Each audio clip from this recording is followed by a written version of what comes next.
کر دیتا ہے لوہا، لیکن لوہے کا توڑ ہے آگ، لوہے کو آگ میں ڈالو وہ پگھلا کے رکھ دیتا ہے۔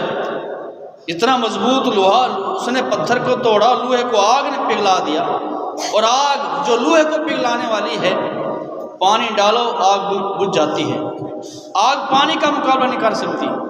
اور وہی پانی جو آگ کو بجھا دیتا ہے، ہوائیں چلیں تو اس کو اڑا کے لے جاتی ہیں پانی کو۔ یعنی ہر چیز کا توڑ ہے، لیکن ایمان کا توڑ نہیں ہے۔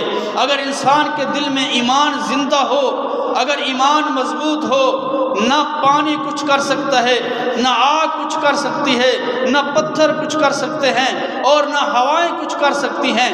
دنیا کی کوئی طاقتور چیز اس کا مقابلہ نہیں کر سکتی۔ انسان اپنی اولاد کو لٹا دیتا ہے، گھر بار کو لٹا دیتا ہے، خاندان کو لٹا دیتا ہے، اپنی جو بھی اس کی چوائس ہیں، خواہشات ہیں، اس کو لٹا دیتا ہے، لیکن ایمان کو زندہ رکھتا ہے، ایمان کو مضبوط رکھتا ہے۔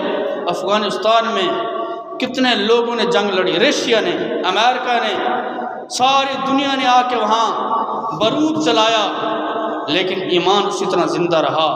اور آج اس ایمان کے اثرات کیا ہیں؟ اسی طرح وہ خاندان زندہ ہیں، اسی طرح وہ زمین کے مالک ہیں، اسی طرح اپنے ملک کے مالک ہیں۔ اور جن کا ایمان چلا گیا، ان سے زمین بھی چلی گئی، ان سے خاندان بھی چلا گیا، ان سے عقیدہ بھی چلا گیا، ان سے ان کا دین بھی چلا گیا، اور نہ ادھر کے رہے نہ ادھر کے رہے، نہ کافر رہے نہ مسلم رہے، منافق رہ گئے۔ تو اس لیے انسان کا جو ایمان ہے وہ بہت بڑی چیز ہے، اعتماد، بھروسہ، توکل، ایمان۔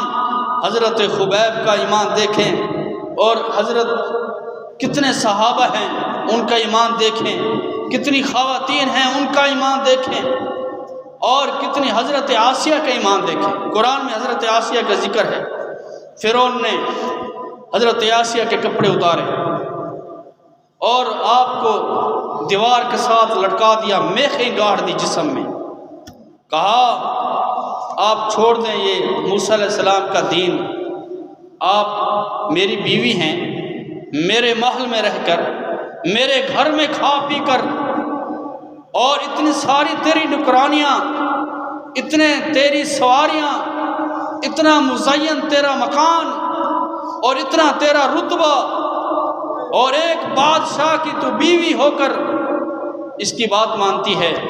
اس نے لٹکا دے، اس نے کہا لٹکا دو، جان اس نے دے دی۔ ایمان اتنا مضبوط تھا کہ انہوں نے علیحدگی پسند کی، دھوپ پسند کی، ذلت پسند کی، لیکن اللہ کو نہیں بھلایا۔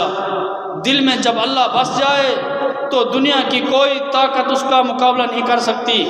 اس لیے اپنے دلوں کو مزین کریں، دلوں کو نورانی بنائیں۔ اور دل نور سے کیسے بھریں گے؟ نماز سے، اللہ کے ذکر سے، عبادت سے۔ الا بذکر اللہ تطمئن القلوب، اللہ کو یاد کرنے سے۔ دیکھیں ہمارے دل میں اگر کسی دنیا کی کسی چیز کی محبت بیٹھ جائے، ہمیں سکون نہیں آتا۔ میرے بیٹے کو فلاں مسئلہ ہے، بیٹے سے محبت، میری بیٹی کو فلاں مسئلہ ہے، اس سے محبت، ہر وقت اس کے دکھ کا فکر، اس کی تکلیف کا فکر، اس کی غربت کا فکر، اس کی مار کا فکر، اس کی مسافری کا فکر انسان کو کھا جاتا ہے۔ کیوں؟ کہ دل میں اس کی محبت بسی ہوئی ہے۔ اس لیے اپنے مال، جو مالدار لوگ ہیں ہر وقت فکر میں رہتے ہیں کہیں نقصان نہ ہو جائے، گھاٹا نہ آ جائے، کہیں میں کروڑوں پتی سے نیچے نہ آ جاؤں، ہر وقت یہی فکر کھاتی ہے، یہی فکر، یہی سوچ، نیند نہیں آتی، اور میڈیسن کھا کے سونا پڑتا ہے۔ کیوں؟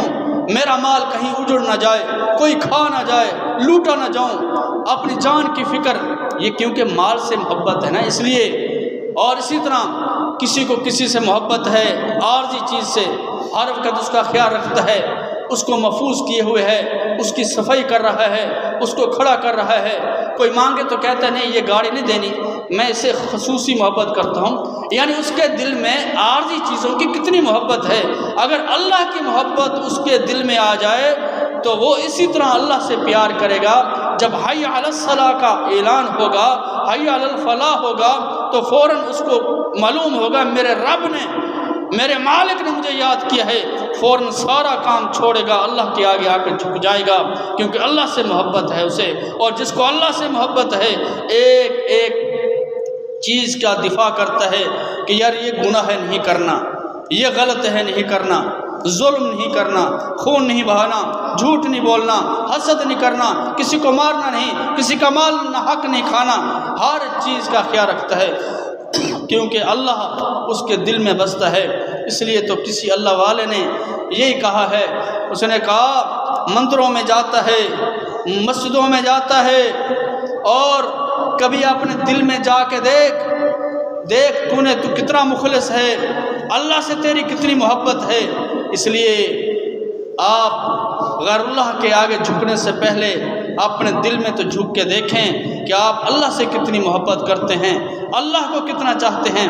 ان اللہ لا ينظر الى صورکم واعمالکم، اللہ تعالیٰ یہ تمہاری صورتوں کو نہیں دیکھتا، اللہ تعالیٰ تمہارے مالوں کو، تمہارے بزنس کو، کاروبار کو، دولت کو، شہرت کو نہیں، تمہارے رتبے کو نہیں دیکھتا، وَلَكِنْ يَنْظُرُ إِلَىٰ قُلُوبِكُمْ وَأَعْمَالِكُمْ، اللہ تو تمہارے دلوں کو دیکھتا ہے، تمہارے اعمال کو دیکھتا ہے، تمہارے دل کتنے مخلص ہیں اللہ کے لیے، کتنے اچھے ہیں اللہ کے لیے، کتنی محبت کرنے والے ہیں، کتنا اللہ کی بات کو سن کے عمل کرنے والے ہیں۔ وَأَعْمَالِكُمْ، تمہارے اعمال کو رب دیکھتا ہے، تمہارے اعمال کتنے اچھے ہیں۔ تو اس لیے یہی چیزیں ہیں۔